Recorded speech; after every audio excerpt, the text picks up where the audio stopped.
President Fattah al-Sisi signed the final communique for Sudan's neighboring countries summit, which kicked off in Cairo on Thursday.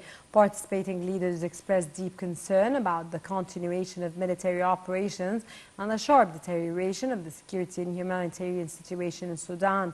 Leaders also called upon the warring parties to stop the escalation and commit to an immediate ceasefire to end the war and avoid the loss of lives of innocent civilians among Sudanese people.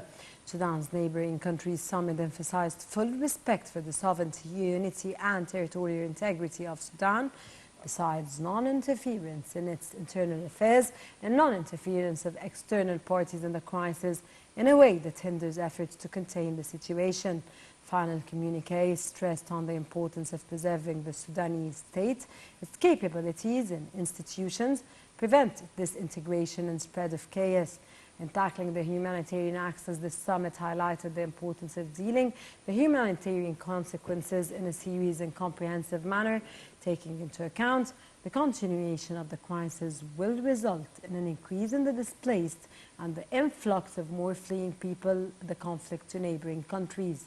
It also condemned repeated attacks on civilians and health facilities and called on the international community to make every effort to provide urgent relief aid in a way that alleviates the severity of these serious repercussions.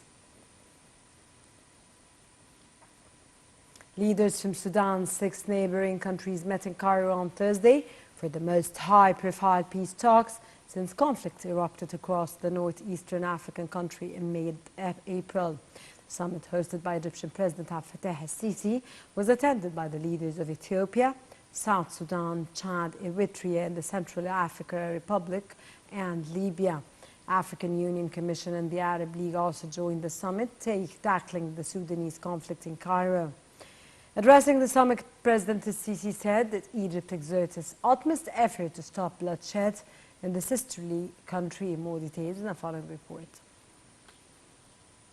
President Fattah al-Sisi participated in the inaugural session of Sudan's neighboring countries summit, which kicked off in Cairo on Thursday. Addressing the summit, President al-Sisi said that Egypt exerts its utmost effort to stop bloodshed in the sisterly country. President al-Sisi also highlighted the negative repercussions on security and stability in the region and the world. President al-Sisi said Sudan's neighboring countries are the most understanding and knowledgeable about its complexities, which requires to unify their visions and stances to take consistent decisions that contribute to resolving the crisis. The head of state added that the Sudanese crisis affects the whole world and Sudan's neighboring countries in particular. He also pointed to the deteriorating humanitarian situation and the catastrophic circumstances which need immediate and sustainable cessation of military operations in order to preserve capabilities of Sudanese people and the state institutions. President al-Sisi reiterated Egypt's complete support and solidarity for Sudan till the end of the crisis, as the summit seeks settlement to the current conflict in the country. The summit provides an effective framework to peacefully settle the crisis in coordination with other regional and international tracks. Egypt's hosting of the summit emanates from the keenness of President al-Sisi to formulate a joint vision for Sudan's direct neighboring countries. President al-Sisi is also keen to take steps to resolve the crisis and the bloodshed among Sudanese people and to spare them the repercussions that they face. African Union Commission's chairperson, Moussa Feki, said that the Sudanese crisis is affecting the security and stability of the region, pointing that a trilateral mechanism composed of the African Union, United Nations and other partners was put to reach a solution. Feki also stressed that the necessity of an integral political dialogue to solve the Sudanese crisis, underscoring the importance of the role of neighboring countries in the solving of the Sudanese crisis. For his part, the Arab League Secretary General Ahmed Abul Ghait also called for stopping all military clashes to protect Sudan's security and unity. Addressing the summit, Abul Ghait also stressed the necessity of keeping the Sudanese state institutions without being destroyed. He also stressed on the necessity of preventing any foreign intervention in Sudanese affairs. The number of people uprooted by a conflict between military factions in Sudan that erupted nearly 3 months ago has surpassed 3 million. This came according to estimates from the International Organization for Migration. Data also showed that more than 2.4 million people have been displaced internally and more than 730,000 have crossed into neighboring countries.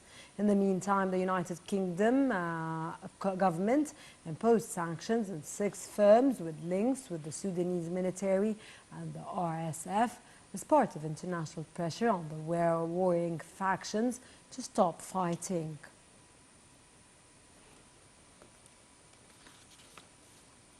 Earlier, President Abdel Fattah al-Sisi received Ethiopian Prime Minister Abiy Ahmed, who is heading his country's delegation at Sudan's neighboring countries summit, which is held in Cairo. The meeting tackled the conflict in Sudan and boosting relations between Egypt and Ethiopia, as well as the Renaissance Dam find. Egypt hosts Sudan's neighboring countries summit on Thursday to discuss ways to end the conflict in Sudan. Presidential spokesman Councillor Ahmed Fahmy said that the summit in Cairo on Thursday aims to develop effective mechanisms with neighboring states to settle the conflict peacefully in coordination with other regional or international efforts. He added that the conference comes as part of President Abdel Fattah al-Sisi's efforts to end the conflict in Sudan, maintain the Sudanese state institutions, and decrease the repercussions of the crisis on neighboring countries, as well as regional security and stability.